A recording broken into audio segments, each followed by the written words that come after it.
I'm Katie from Hackster. Welcome to the Sensing the World in All Three Dimensions webinar. Today, our speaker, Mauricio Acosta, will be giving you an overview of Infineon's 3D Hall sensor technology, including benefits and possible applications. Mauricio will also be reviewing the technical features of the 3D Magnetic To-Go kit, which is the focus of Hackster's Infineon contest that's taking place right now. If you know about the contest and that's what brought you to the webinar, that's great. We can't wait to see your projects. However, if you have not heard about the contest and you want to find out more or are interested in submitting a project, we'll be posting the link to the contest in the chat section. So go and check it out when you get a chance. The presentation will last about 45 minutes, and then Mauricio will be answering your questions at the end. So if you have any questions, there's a Q&A section for you to enter those questions in. Make sure that you ask those questions and we'll get to them at the end of the presentation. So without further ado, I'll give the floor over to Mauricio. Mauricio is the Systems Application Engineer at Infineon. So Mauricio, go ahead and we'll start the presentation. Thank you, Katie. Can you now see my screen?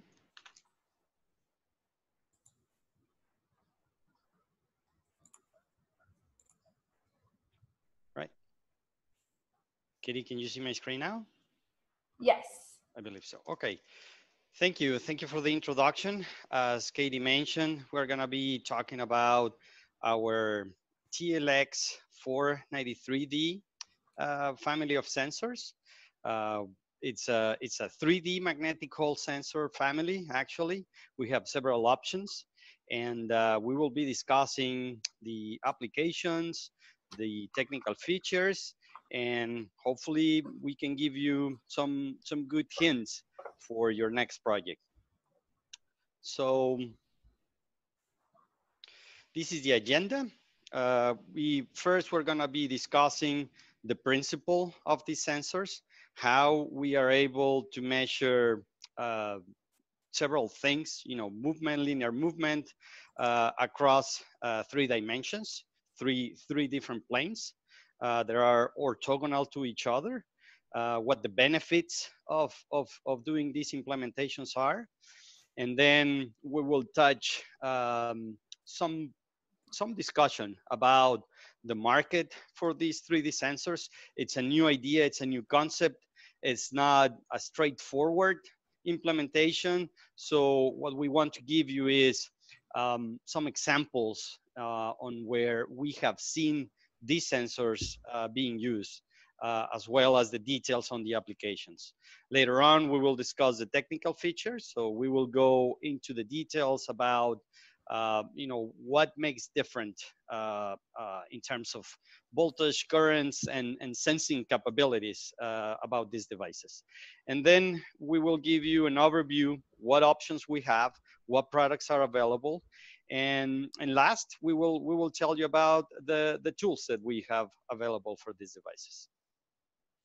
All right, so first, the concept, how this sensor works. So in reality, we have 3 Hall effect plates, and the Hall effect sensor, the way it works, it's basically you have a voltage that is applied to the plate, to the Hall effect plate, which basically it's a P-type semiconductor. So you force a current, an electrical current, through the plate. So when you have a magnet that is generating a magnetic field that is perpendicular to this plate, what happens is that these electrons that are flowing through the plate are deflected by what is called the Lorentz force. So by deflecting these electrons, you actually are generating a voltage level on the edges of this P-type material.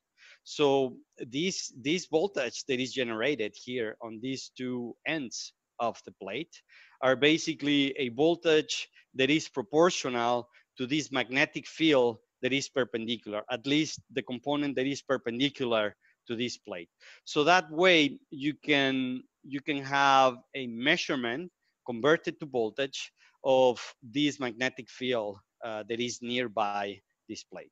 So what we do is we take this concept of you know, the Hall effect sensor, and we apply it on this particular device. We package 3 of these plates, and we place them so that they are all orthogonal to each other in a way that we can measure X, Y, and Z axis. So that's what you can see here. We have the 3 plates, each one of them located into X, Y, and Z direction. And we have a multiplexer that is basically measuring the voltage for each one of the plates and converting that into a digital value. We will discuss exactly you know, the accuracy of this ADC and what the conversion rate is, so that you know you have a good idea how often you can have access to these measurements. Additional to that, we have a temperature sensor. So not only you can measure the magnetic field on 3 axes, but you can also measure the temperature of the device. Everything, as mentioned, is multiplexed and available in digital format. We then have the modulator and an I2C interface. So you have access to this digital information that is stored in the ADC through a serial bus, I2C bus. And we will also discuss the details on this bus and how you can access the information. So the benefit of having these 3 plates and basically the capability to measure the magnetic field on 3 planes is that you have, well, number one, high magnetic accuracy because of the resolution of the ADC. It's a 12-bit ADC converter. For the temperature, is a 10-bit, but still it's high accuracy. It does have a low offset, which means that without the presence of a magnet, your reading is very close to 0, which prevents from erroneous measurements. You also have a very low XY mismatch. If you see here, what the picture is trying to show is that the XY and X and Y plates are very similar. So that means this is very good for measuring angles that are on the same axis, on the same XY axis, for instance, for motor control. And you have a very high linear measurement range, which allows you to have linear measurements within a range of magnets that is very wide. One of the goals that we tried to achieve when we were designing this device originally was, number one, to have a cost-effective solution. So this is a best-in-class tiny little package. It's TSOP6. You'll see the dimensions later on throughout the presentation, but it's about 3 by 3 millimeter, which you know, relative size to cost is very effective. All right. So moving on, another goal of this device when we were designing it, basically we had those 2 goals: low cost and also low power consumption. So there's an example here that, you know, you can use this for galactic type of applications where you need to have extended battery, you know, for many years. So we just did a quick calculation. So this device at a certain refreshing rate can go up to 42,000 years, assuming certain you know, cell capacity for the battery. But indeed, you will see that we have several power modes that you can access, and you can configure the device, and that gives you a very low power consumption. And we will see exactly you know, how this is implemented. Obviously, there is a trade-off between the frequency of the measurements and the actual power consumption, but that's basically defined by the application. The device gives you the opportunity to select these different possibilities in terms of the frequency of the measurements and the power consumption. All right, so that's a quick description of the device, how it is actually implemented inside. and what it means that it's a 3D sensing device. Now we're going to be talking in more detail about the market and the type of applications that we are targeting. This doesn't mean that these are the only applications that where this device can be used. It only means that, these are good examples where we are able to add some value to the actual implementation, and perhaps gives you more ideas on what you can do with this device for your application. All right, so automotive, it's a target of this device, automotive applications, where we have in the interior, we have several knobs and switches and controls that the driver and the passengers have access to. The implementation of these switches sometimes involves safety critical topics, and obviously, these are planned to be used across a long lifetime. That is at least a target of these devices. So we want to explore exactly in the interior of the car how we can add some value with these devices. So yeah, so for the automotive range, these are the devices we have. The main characteristics of the devices that, as you can see, most of them are in production or about to be in production. It's the number of power modes, and the fact that one of them, the W2B6, has a wake-up functionality. We will describe that in detail, but you will see that with this capability, you can actually target the microcontroller to be, it doesn't have to be a big microcontroller, because it is only required when you actually have a valid reading, an expected value that you need to read out of the magnet. And then when you have that data, the sensor will wake up the microcontroller. So performance-wise, the microcontroller can be a low-cost device. You don't need to have a high-performance microcontroller, because some of the work is actually done at the sensor. So some other features that differentiate these devices is the angular mode. So you can configure the A2B6 and the W2B6 to be in XY readout, which means that the magnetic Z-axis is not going to be red. And you're basically targeting an XY application. For instance, you want to read an angle out of a rotor to control a motor, and you don't need the extra calculation time for the other axis. You can enable or disable this functionality intermittently. It's really up to you and the application. So you configure this XY sensing through the I2C interface. All of them have a digital interface, I2C, as I just mentioned, and they have a grade 0 temperature range. I'm sorry, grade 1, which is not under the hood, but you can go from -40 to 125 degrees, which complies with most of the application outside under the hood for automotive. And the minimum power consumption, again, given the frequency of how often you read the sensor, can go down to 7 nanoamps when in idle mode, in low power mode. And then for the industrial range, we also have many solutions.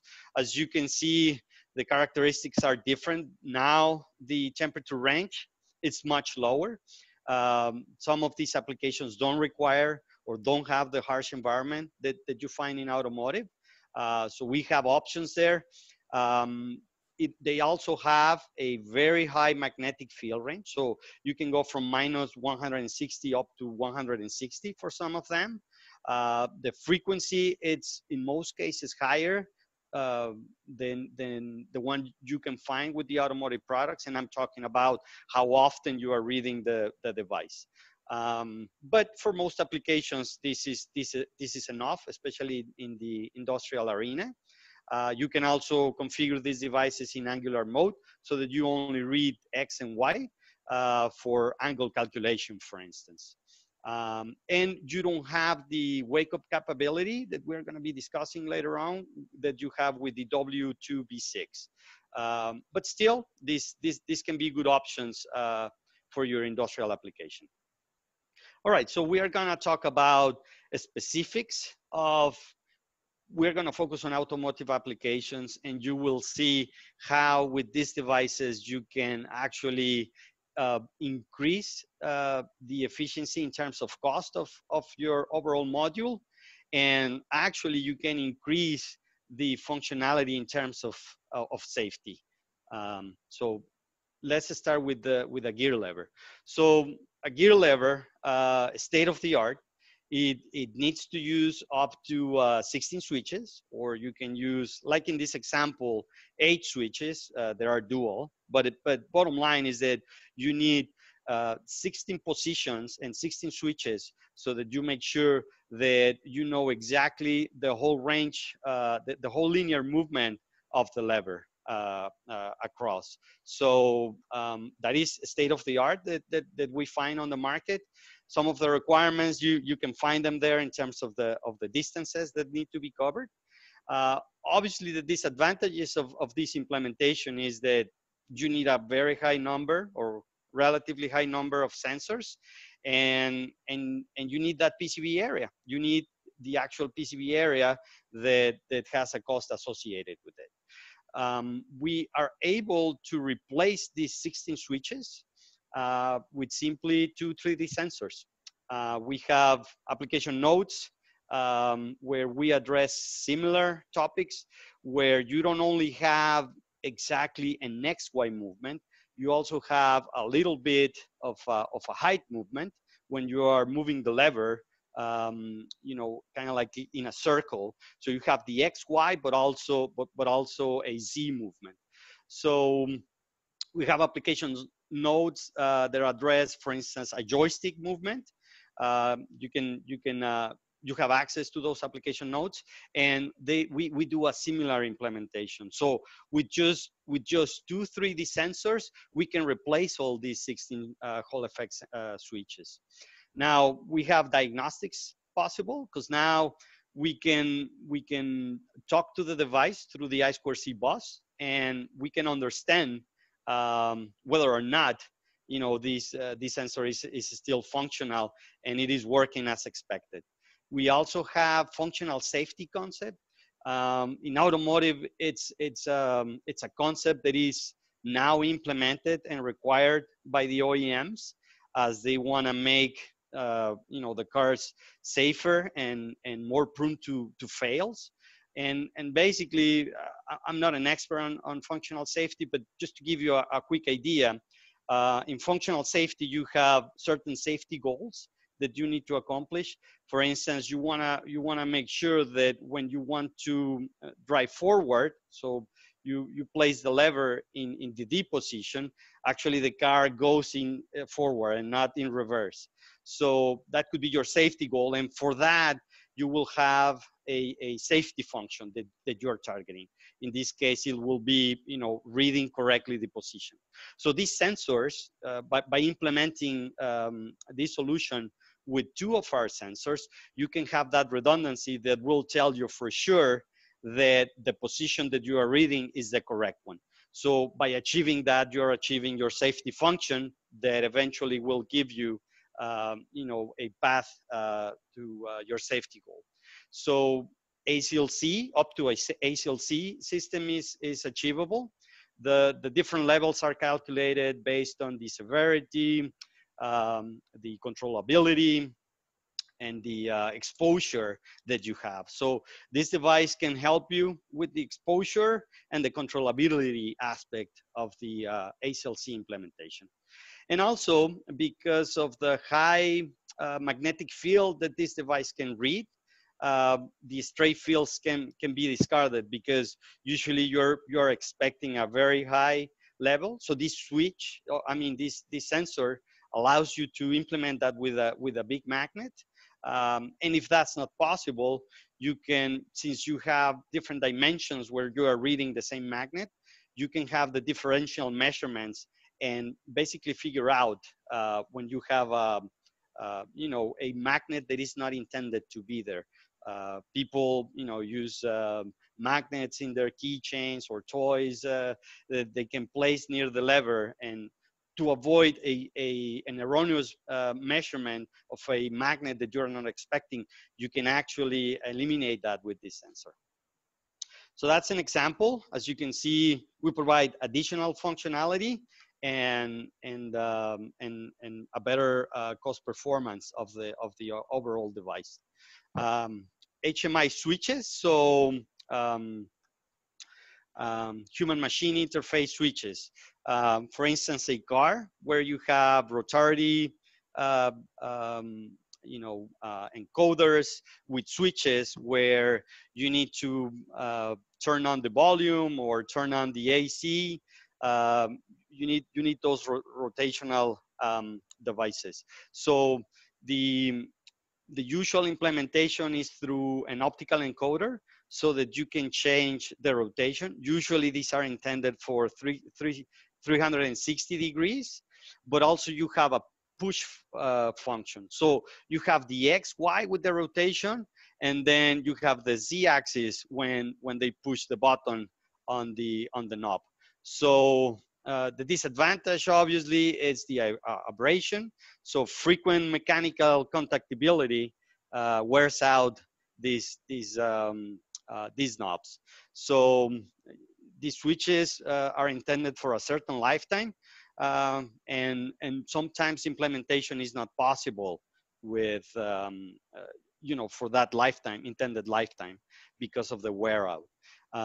Now, our implementation basically changes from that encoder and a switch to a single 3D sensor.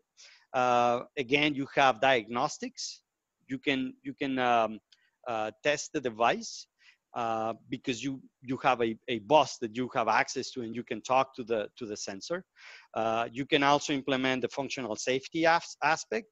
And again, it is a straight field robustness because of what we discussed in the previous application.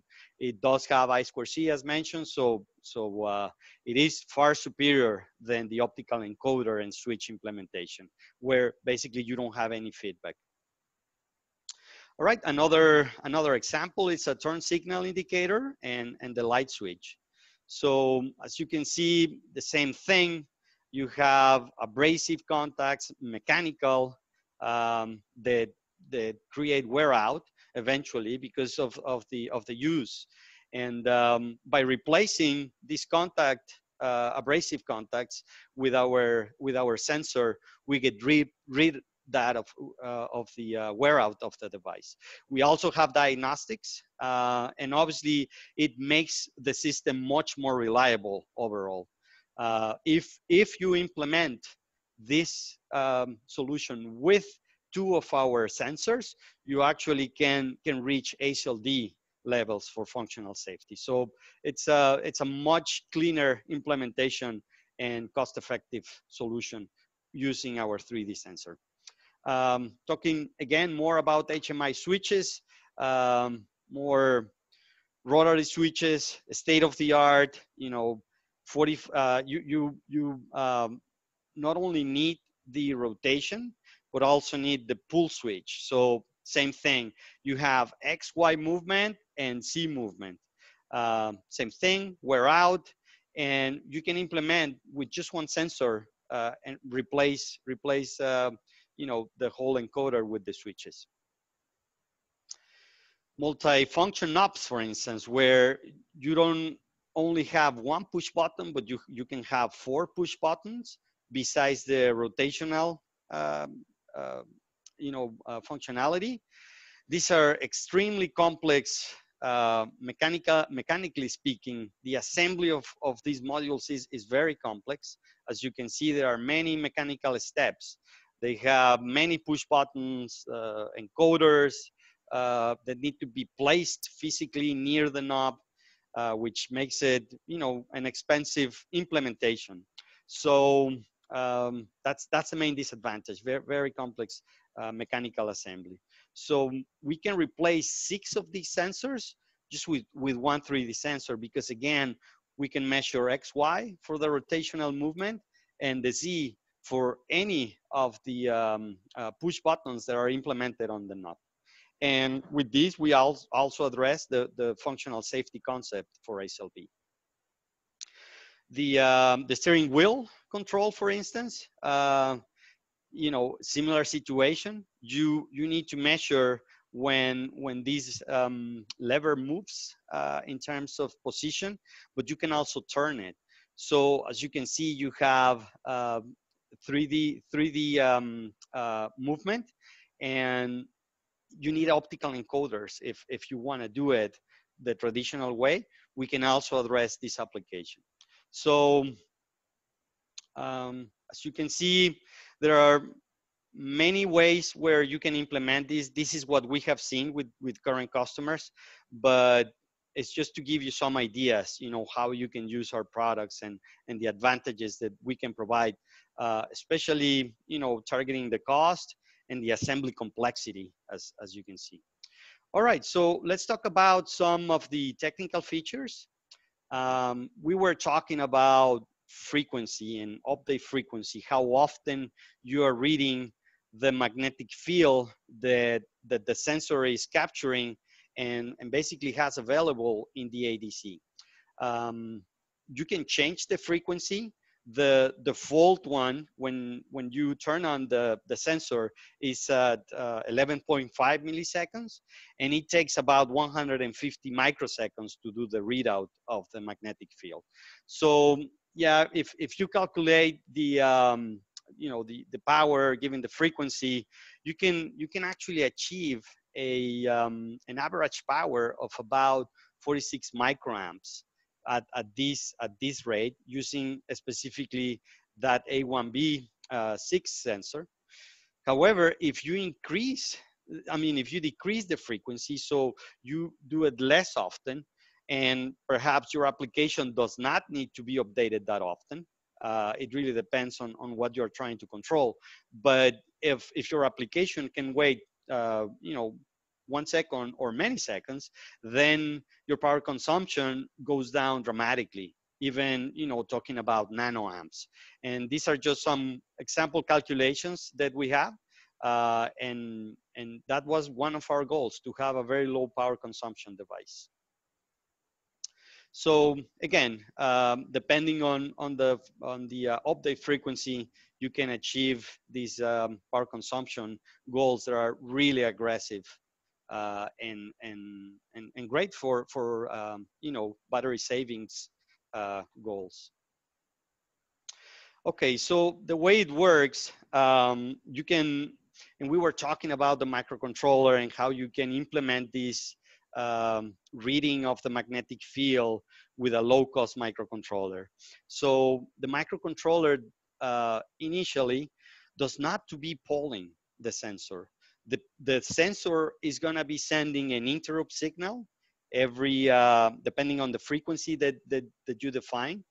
As we discussed, the default is 11.5, but you can change that and make it, you know, slower.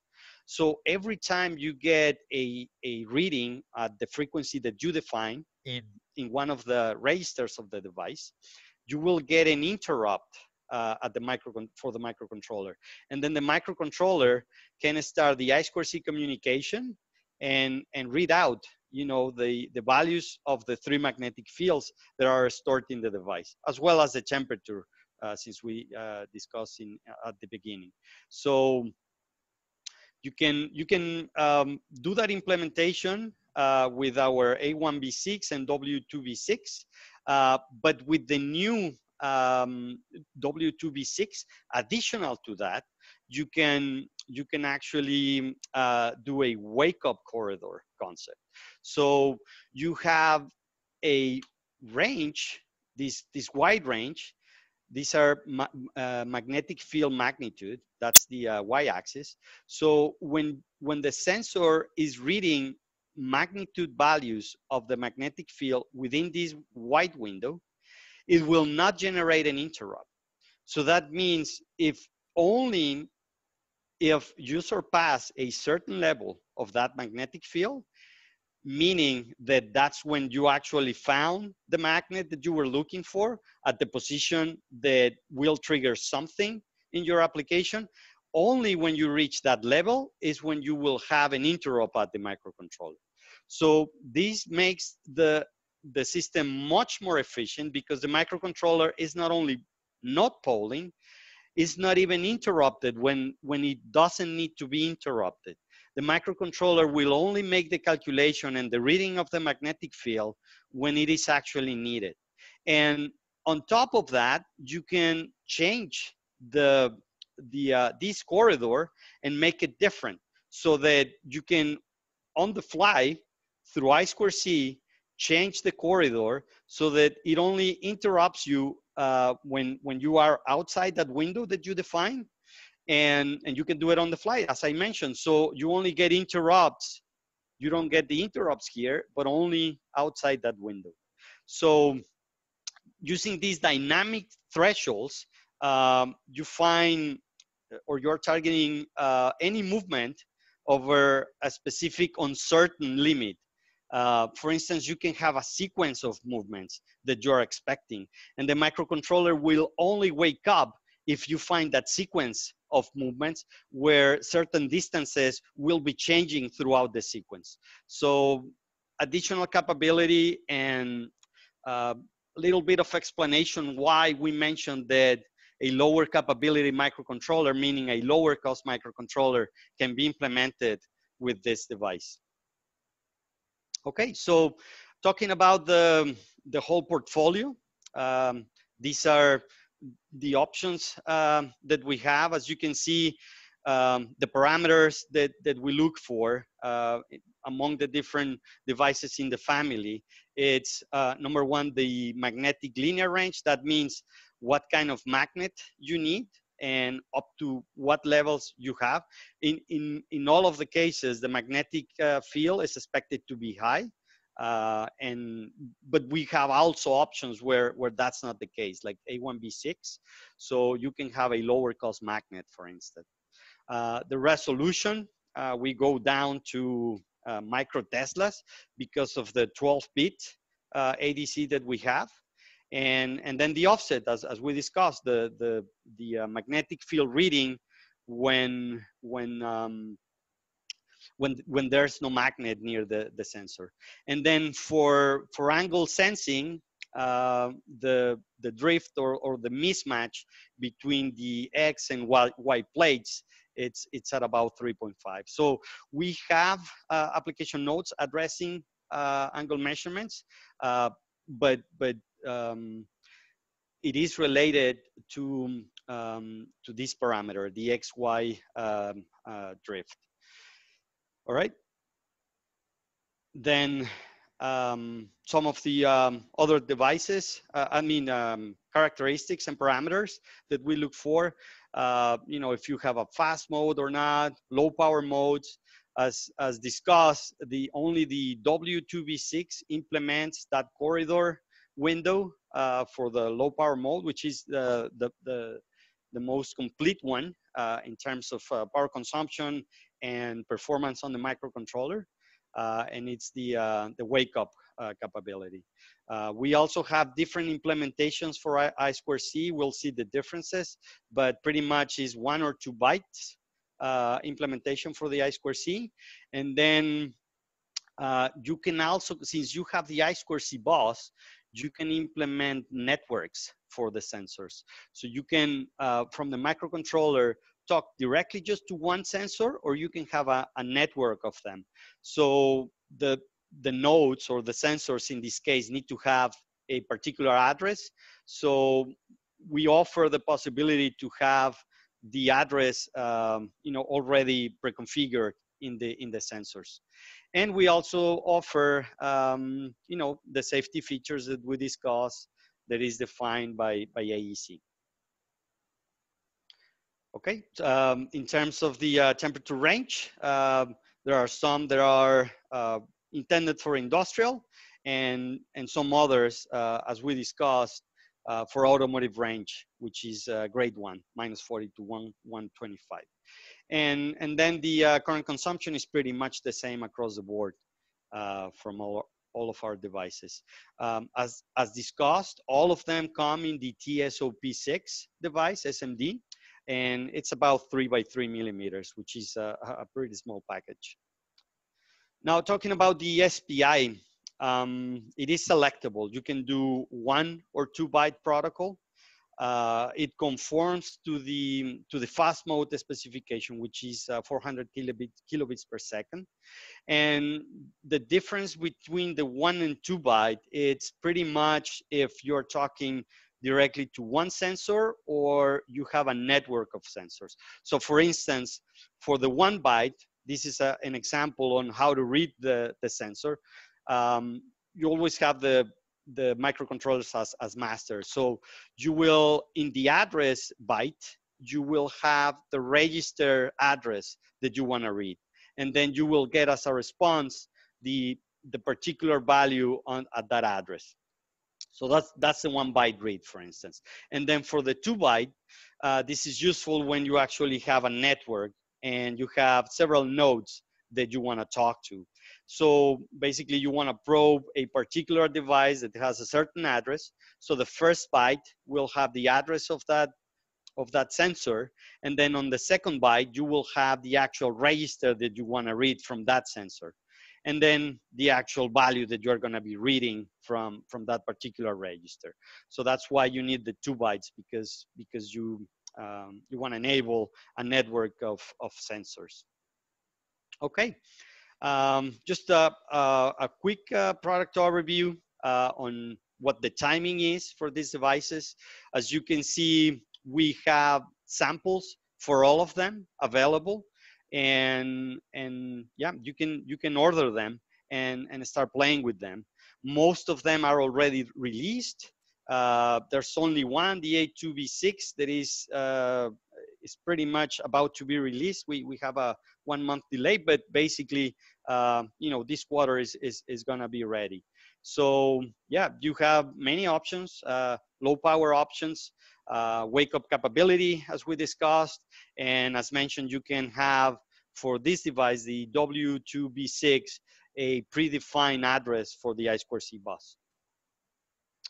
All right, as far as the documentation and what is available for your development, we produce a number of application notes, since the way you can implement this sensor, it's really giving you endless possibilities when you are trying to sense movement, because now you have a linear Hall effect sensor that can measure 3 dimensions. Every day we come up across ideas from customers, so we try to do as many application notes as we can. So you can see, even going from getting a started guide just to explain to you the details of the I2C implementation for the microcontroller, all the way to anti-tampering, multi-function knobs like the ones we described, a joystick, for video games, for instance, or for controllers on agricultural vehicles. We have seen that too. We have, obviously, the data sheets are published and accessible on our website. Besides that, we have evaluation boards that come along with software. So you have the complete solution. You have the sensor on one end, and then you have the PCB that has 2 microcontrollers. One microcontroller for doing the debugging, and then the microcontroller that actually communicates, that runs your application and communicates through I2C with your sensor. So we provide source code, C code, for this board that you can have access to. It's for free. This is our XMC 1000 microcontroller. So you can download our free compiler, our Dave compiler, and through USB, connect to the board. As I mentioned, it has a secondary microcontroller so that you can enable debugging, and you know, you can just start playing with the C code and programming the XMC microcontroller, flash it, and communicate with the sensor right away. We also have you know, some mechanical gadgets that you can play with and that you can use so that you can tune your application. We have a software that is running in our website. You connect it to the board, start moving the joystick, and you can see in real time how the joystick moves across the three axes. So you know, just additional tools so that you get familiar with the device, its capabilities, and how you can use it to do your own implementation.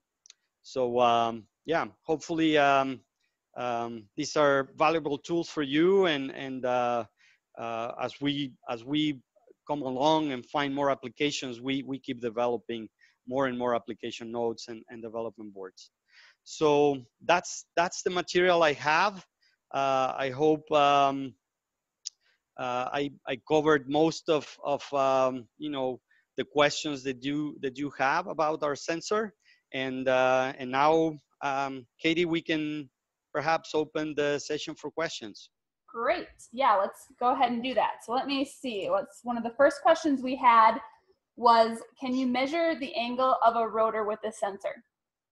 Yes, yes. So by enabling the XY um, um, functionality on some of the sensors and disabling the ZY axis measurement, you can actually measure X and Y. But not only that, the mismatch between these two Hall effect plates, the sensitivity is very low. So you can achieve a very good angle measurement with the device. We actually have an application note specifically discussing this point, and with calibration, because you need to calibrate considering temperature, but we have a temperature sensor. Considering the sensitivity and the temperature, you come up with a calibration procedure that we describe in our application note, and you can go as low as, you know, less than 2 degrees error, which for a lot of applications, this is enough. So yeah, we have the capability of doing that, and we have application notes explaining how to do that. Great, thanks. One thing I did want to mention to everyone is that if you ask a question, we do have a lot of questions. So if you asked one and we don't get to those, don't worry. At the end of this, we will send out a follow-up email, probably in the next coming days, answering those questions that didn't get answered during this webinar. So if your question doesn't get answered, we'll make sure that that gets sent out to everyone who attended the webinar as well. Okay, so the next question I have is, do you have an application note to implement a linear measurement sensing application? Yeah, we just came up with that. We're finalizing the last details, and we're improving it. But yeah, since you have 3 axes, by using the Pythagoras theorem, you can actually measure a linear movement using the 3 axes. And yeah, we have an application note that describes this in detail.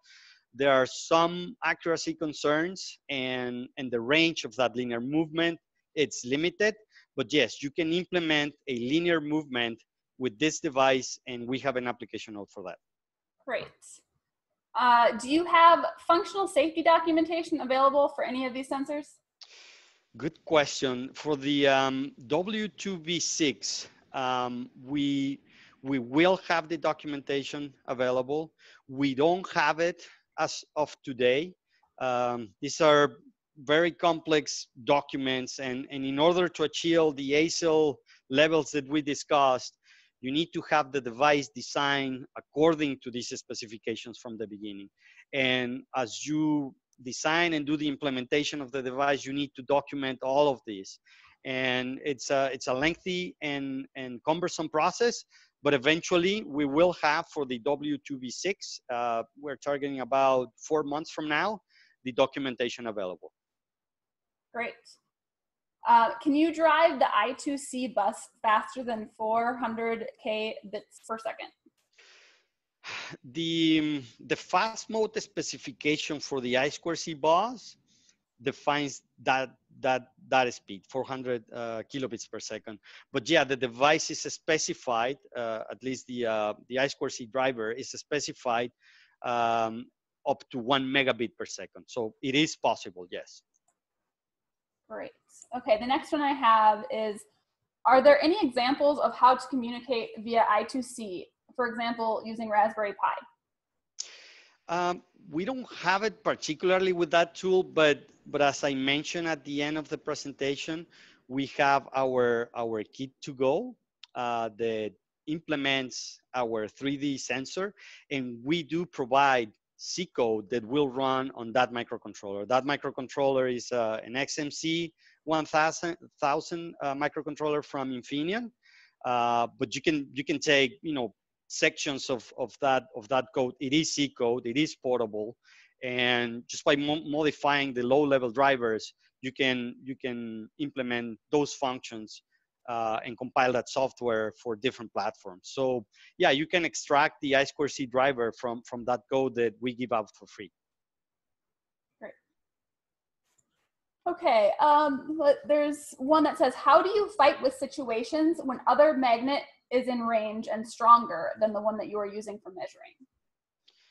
Yeah, that is a complicated topic, and basically what you need to do with our online tools, you need to measure, what the overall magnet field perpendicular to all of the planes are seeing, and basically start playing with the tolerances of the magnets and the distances so that you define exactly what is the magnitude for each one of the planes that you are targeting when you have a fixed magnet that is in the way. So and you can do this dynamically with one of our sensors. So you can plan for having a sensor that is fixed without any disturbance. And then when you find this disturbance, you can change the windows where you are triggering your measurements and actually make it, performance-wise much better. But yeah, you can address it just by making comparisons what the total magnitude of the magnetic field is. Great, thank you. Okay, the next one says, how do you see the competition between Hall sensors versus XMR and inductive position sensors? Which is better? Well, the magnetoresistive sensors are really, a complex technology because yeah, they basically change the resistance with the magnetic field, and the big advantage of these sensors is that they don't care so much about the magnitude, but they care about the angle of the magnetic field. So there are huge advantages. Number one is the air gap, but obviously there's a cost. These devices are multi-layer. The die is a very unique kind of die. It's expensive in most cases, and you need to do some corrections as well, just like you need to do some calibration with our Hall effect sensors. But usually they're more expensive. They're more expensive, and they have the advantage of the air gap and the accuracy of the angle. As I mentioned, if you implement a angle measurement with the Hall effect, you can, with calibration, achieve, maybe less than 2 degrees accuracy. And with the magnetoresistive, with calibration, you can achieve, less than 0.1 degree accuracy. So the advantages are, significant. It depends really, if your application needs that accuracy, but you need to pay the cost.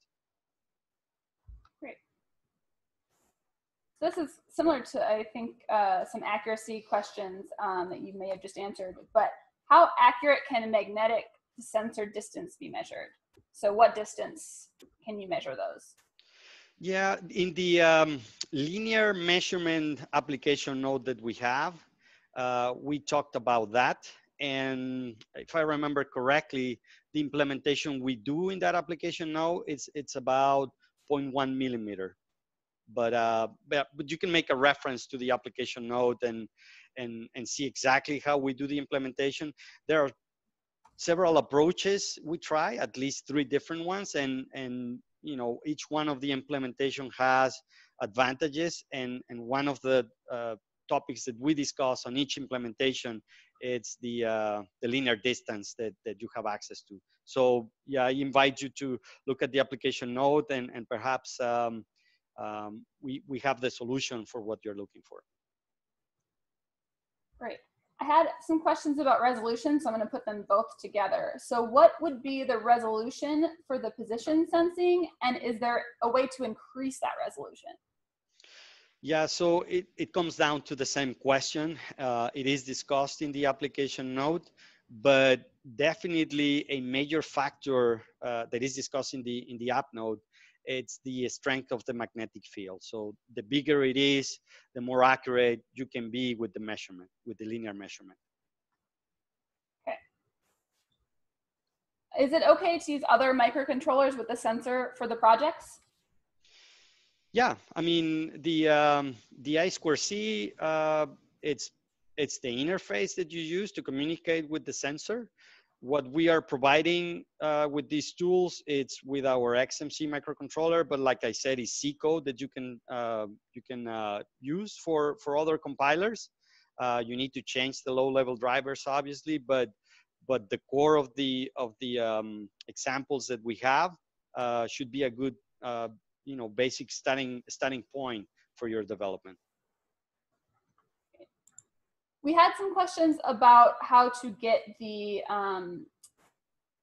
hardware. So one person asked about the TLV493D A1B6 for purchase, saying they weren't able to find it anywhere. And someone said the same thing, they couldn't find it for 5 weeks. Do you have an outlook for that, or do you know where they can go to find that part? Yeah, so our distributors are, you know, the ones that can help you out. Avnet, does have these devices available, and I invite you to you know, look for these devices with our distributors. Okay. Any plans to debug software for Mac OS? No, we don't have any compilers that are you know, compatible with that platform. I guess you can, you know, emulate Windows in a Mac PC, but no, it's we don't have any plans for having that tool running under that operating system. Okay. Let's see. Does Infineon's sensor have the stray field immunity function? You can implement it because it doesn't have it, you know, directly. There's no register that you can configure to do that. But by doing differential measurements between the different Hall effect plates, you can get rid of these magnetic fields. What's the difference between the gyroscope and this device? I'm not familiar with a gyroscope. I believe it is using accelerometers, which is a MEMS technology where basically you have a capacitance variance that happens when you're actually moving the device mechanically. I guess that's the main difference with an accelerometer. You have to move physically the sensor so that you can read. And there's obviously, you know, the technology is more expensive. Here we're talking about just some P-type semiconductor plates instead of a very complex MEMS device as implemented with an accelerometer. Okay. There's one that has a little bit more in depth about the magnetic field range. So it says the magnetic field range is plus or minus 60 microteslas. ADC is 12-bit or 4,000 steps. You get, if you divide them, you get the sensitivity of 30 microtesla, which is on par with Earth's magnetic strength. Your thoughts, is it possible to coarsely observe Earth's magnetic field? Yeah, I mean, the resolution we have, well, if it's down to 1 bit, I think it's gonna be complex because you also have some tolerances on what you read. So yeah, I mean, if it is down to 1 bit, I think it's gonna be complex unless you can account for, you know, the tolerances that we have specified in our data sheet. All right. What's the maximum linear stroke that this sensor can test or detect? Sorry. I'm not familiar on how to translate the linear distance with a force, but it is described in our application note for linear measurement. And yeah, I'm not familiar exactly how to translate that linear movement into a torque measurement or force measurement, but it is addressed in our application note. Okay.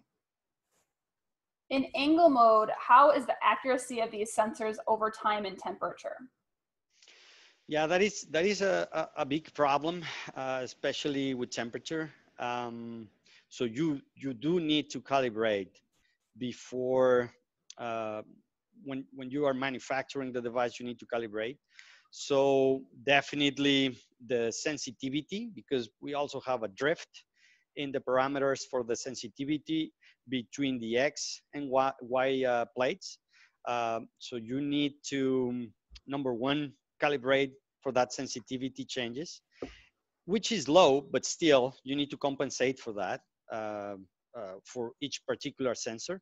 And then you need to calibrate or consider calibration with the temperature. So if you do that calibration, considering the sensitivity of the plates and temperature, you can achieve less than 2 degrees accuracy, which again, for some applications could be sufficient. Great. Let's see. This is one of the things that we were asked before, but is this download, so your presentation, are we going to be able to share that with the audience, or are they just going to, I already mentioned in the chat that we're going to be putting this webinar on our contest page, which was linked in the chat as well. But are you going to be able to share the presentation with them at all? Yeah, we can share it. Okay, so we'll send that out in the email, the follow-up email then with that. Let's see. Do one more here. Is the sensor suitable for determining the position of the sensor in the Earth's magnetic field? Well, what you're measuring, it's the position relative to the position of the magnet. So that is the basis you have. So, you know, depending where the sensor, it's in respect to the magnet, yeah, I guess you can. If you don't have that reference, then no, because that's the only, you know, the only thing that you can measure is the magnetic field. Great. One last one. Will there be any demo during IMS 2018 in Pennsylvania this year? I'm not aware of that show. I don't know. Okay. All right. Well, thank you everyone for joining us today. I think we got through most of the questions, but there were a few that we didn't answer. So like I said, that will be in our follow-up email in the next few days, along with a link for where you can watch this webinar and the presentation that Mauricio presented today. Thank you all for joining us. We'll see you next time. Thank you, everybody. Bye. Goodbye.